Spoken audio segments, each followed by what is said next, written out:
สบายดีเนาะมื้อนี้เขาก็จะมารีวิวกันอีกครั้งหนึ่งเนาะพบกันอีกรุ่นหนึ่งสำหรับการรีวิวโมงยี่ห้อ SK Mine เนาะสำหรับมื้อนี้จะเป็นการรีวิว SK Mine รุ่น1142เนาะซึ่งเป็นอีกรุ่นหนึ่งที่มีหลายคนถามเข้ามาหลายเนาะสำหรับรุ่นนี้เดี๋ยวเรามาเบิ่งตัวสินค้ากันเลยเนาะว่ามันเป็นแบบใดหน้าตามันแก้เข้ามาเลยเหมือนเดิมเนาะสินค้าเราของแท้ก็จะมาเป็นแพ็กเกจแบบนี้เนาะย้ำเลยเนาะของแท้ 100% สำหรับเพจเราเนาะ SK Mine เนาะของแท้ก็จะมาแพ็กเกจแบบนี้มีกล่อง2แบบทางในเป็นกล่องเล็กทางนอกเป็นกล่องเจี้ยแน่นหนามีพิมพ์แบนใส่พร้อมเรียบร้อยห่มห่อมาแบบสวยงามแบบนี้เนาะสำหรับของแท้เบื้องหน้าตากันเลยเนาะสำหรับรุ่นนี้1142เนาะม้าก็จะเป็นแบบนี้เนาะสำหรับตัวโมงภายในกล่องก็จะมีตัวโมงเนาะแล้วก็มีคู่มือให้คู่มือการใช้งานแล้วก็สำคัญเนาะคือมีบัตรเนาะบัตรรับประกันจากโรงงานของแท้ต้องมีบัตรรับประกันจากโรงงานแล้วก็มาแพ็กเกจแบบนี้เนาะขอย้ำกันอีกเพื่อนึงเพราะว่าทุกมื้อนี้มันมีคนเอาของปลอมมาขายแล้วก็มาว่าของแท้เนาะมันเฮ็ดให้ลูกค้าเกิดความสับสนแล้วก็ขาดความเชื่อมั่นในสินค้าเฮาแต่ว่าสำหรับของเฮานี่เป็นของแท้ 100% นี่เลยเนาะสำหรับตัวโมงรุ่น1142ลักษณะพิเศษก็จะเป็นทรงกลมเป็นขนาดใหญ่เนาะรุ่นนี้ผู้ชายหลายคนมักเลยเนาะแนะนำกันเข้ามาหลายเพราะว่าเป็นรุ่นใหญ่เนาะใส่พอดีงามเลยสายก็จะยาวพิเศษเนาะคนแขนใหญ่แขนน้อยก็ใส่ได้และดีไซน์โดดเด่นก็คือปุ่มบีบเนาะปุ่มตั้งค่าต่างๆปกติรุ่นทั่วไปมันจะมี4ปุ่มอยู่4ด้านแต่รุ่นนี้เขาจะเอามาเลี้ยงกันอยู่นี่เบิดเลยเนาะอยู่ด้านข้างหน้าปัดก็จะมีขอบสามารถหมุนได้เนาะหน้าปัดถึงฟังก์ชันหลักๆก็มีเกือบครบทุกฟังก์ชันเลยเนาะสำหรับรุ่นนี้สำหรับโมงที่เป็นโมงสไตล์สปอร์ตวอลเนาะสปอร์ตพวกคนมักลุยมักเล่นกีฬาเนาะก็จะมีเวลาบอกเดือนบอกวันทีบอกวันเนาะเวลาสามารถเบิ่งได้ทั้ง12ชั่วโมง24ชั่วโมงก็ตั้งโมงปลุกก็ได้ตั้งแจ้งเตือนได้จับเวลาเดินหน้ามีระบบดูโอไทม์เวลาไปต่างประเทศสามารถตั้งเวลาสำรองเส้นนี้ได้จับเวลาถอยหลังเนาะกับประมาณนี้เนาะสำหรับฟังก์ชันมันมีปุ่มเปิดไฟเบิ่งเวลาบนมืดได้เนาะตัวหนังสือก็จะเปลี่ยนสีเวลาบนมืดมีปุ่มบีบได้รูปทรงกับทรงแน่นหนาดีเนาะสายนี่เป็นซิลิโคนหนาพิเศษเลยแน่นหนาเลยสำหรับรุ่นนี้แต่จุดประสงค์หลักที่เขารีวิวมื้อนี้เนาะสำหรับฟังก์ชันไส้ทุกอย่างเดี๋ยวเขาจะมาอัดอีกเป็นคลิปเป็นระยะให้เบิ่งเนาะการใช้งานทุกอย่างแต่จุดประสงค์หลักที่เขาจะมารีวิวการกันน้ำเนาะเพราะว่าหลายคนนี่ซื้อโมงไปก็จุดประสงค์หลักก็อยากให้มันกันน้ำเลยเนาะของแท้ต้องกันน้ำแบบเขาใส่แบบบ่ต้องกังวลอย่างเนาะใส่อาบใส่ลอยน้ำใส่ลิ่นน้ำอย่างได้เต็มร้อยเลยเขาก็จะมารีวิวแบบโหดๆกันเลยเนาะตามสไตล์เพจเขาเนาะก็คือเขาจะแช่แข็งเลยเนาะน้ำธรรมดาเขาลิ่นเขามีน้ำมาจอกหนึ่งเนาะใส่จอกอย่างเนี้ยน้ำเนาะอันนี้น้ำมาเรียบร้อยแล้วโบมีการตัดต่อของแท้ล้วนๆเนาะเขาจะแช่แข็งเขาจะเอาโม้นี่จุ่มน้ำลงไปแล้วเขาจะเอาไปแช่แข็งอยู่ในซองแข็งของตู้เย็นจนมันเป็นน้ำก้อนแล้วเราจะมาเบิ่งผลกันว่ามันเป็นยังไงถ้ามันผ่านความเย็นได้ซ้ำน้ำธรรมดานี่มันบ่ต้องเว้าถึงเลยเนาะถ้ามันผ่านความเย็นได้เขาจะตั้งเวลาเนาะสำหรับมื้อนี้ที่ตั้งรีวิวแมนวันที่7 เดือน 4เนาะเวลา 5:42 นาที 5 โมงแรงเนาะแต่เฮาสิตั้งเวลาไปเลยก็จะจับเวลาเนาะให้มันเดินไปเลยเนาะเวลาเดินแล้วเนาะเบิ่งน้ำกันตอนนี้เวลาเดินแล้วเขาจะแช่ลงน้ำแล้วเอาไปแช่แข็งเมียนมาเบิ่งว่ามันจะผ่านไปจักชั่วโมงจนน้ำก้อนจนเป็นน้ำก้อนเลยเนาะจนแข็งเลยแหละแล้วจึงสิเอามาให้เบิ่งว่ามันยังทำงานบ่มันยังจังได๋ตอนนี้เวลาเดินแล้วเนาะเวลาเดินแล้วเฮาตั้งจับเวลาไปเลยแล้วค่อยๆจะจุ่มลงไปเลยเนาะจุ่มลงไปในจอกน้ำโอเคตอนนี้โมงของเราได้จุ่มลงไปในน้ำจอกน้ำเรียบร้อยแล้วเนาะแล้วเดี๋ยวเขาจะเอาไปแช่แข็งในซองแข็งของตู้เย็นเนาะแล้วเวลามันแข็งแล้วจะเอากลับออกมาให้เบิ่งว่าแล้วเขาจะมาทุบเบิ่งว่ามันเป็นจังได๋มันยังทำงานอยู่บ่เนาะเดี๋ยวพบกันบัด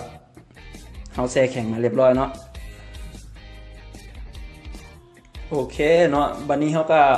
ได้ทำการแช่แข็งไปเรียบร้อยแล้วเนาะตอนนี้มันแข็งเรียบร้อยเนาะเลยเนาะโมงเป็นน้ำก้อนแล้วเนาะอยู่ไหนนี่เรียบร้อยเลยแข็งอาจจะยังมีน้ำหน่อยนึงอยู่แถวบริเวณนี้แต่ว่าข้างหน้านี่ก็แข็งเรียบร้อยเนาะเป็นน้ำก้อนเนาะเห็นกันเลยเนาะเป็นน้ำก้อน น้ำก้อนอยู่ลุ่มนี่มันแข็งเป็นน้ำก้อนเลยเนาะเดี๋ยวเขาจะมาแกะเบิ่งกันเลยเนาะว่ามันยังใช้งานได้อยู่บ่หรือว่าจังไหนท้าทายกันเลยเนาะสำหรับรุ่นนี้แซ่แข็งแบบนี้ให้กันเห็นเลยเนาะเดี๋ยวขอพื้นที่หน่อยนึงกันต้องใส่อุปกรณ์เสริมเดี๋ยวอาจจะมีความตีมาเนาะอ่างนี่แข็งเรียบร้อยเนาะอยู่ในนี่ข้างหน้าก็เป็นน้ำก้อนเห็นกันเลยเนาะแข็งติดอยู่เลยเนาะนี่แข็งเลยจะคอยเทน้ำออกหน่อยนึงก่อนมันยังมีน้ำอยู่หน่อยนึงออกไปแล้วเนาะเนี่ยน้ำก้อนแข็งเลยเห็นกันจ้าๆเลยเนาะอันนี้เป็นน้ำก้อนเนาะโมมีการล้วงตายทั้งนั้นโอ้แข็งติดเลยทั้งนั้นเนาะน้ำก้อนแตกออกโอ้โชจะได้แกะจบถ้าจะจบเป็นจบอย่างแกะออกเลยโอ้จบละอันนี้เนาะเรียบร้อยแข็งอยู่นี่เลยเป็นก้อนแข็งอยู่เลยมันจะมาเบิ่งกันเนาะว่าเป็นจังได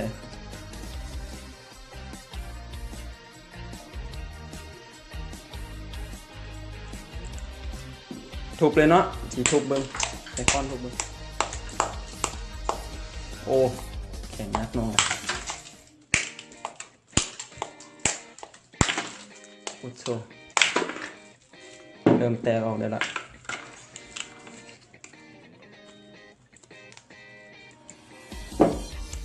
ทุบเลย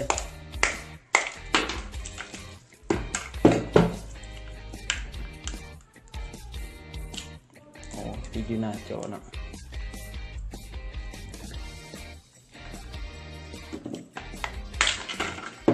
ปึ๊บปึ๊บ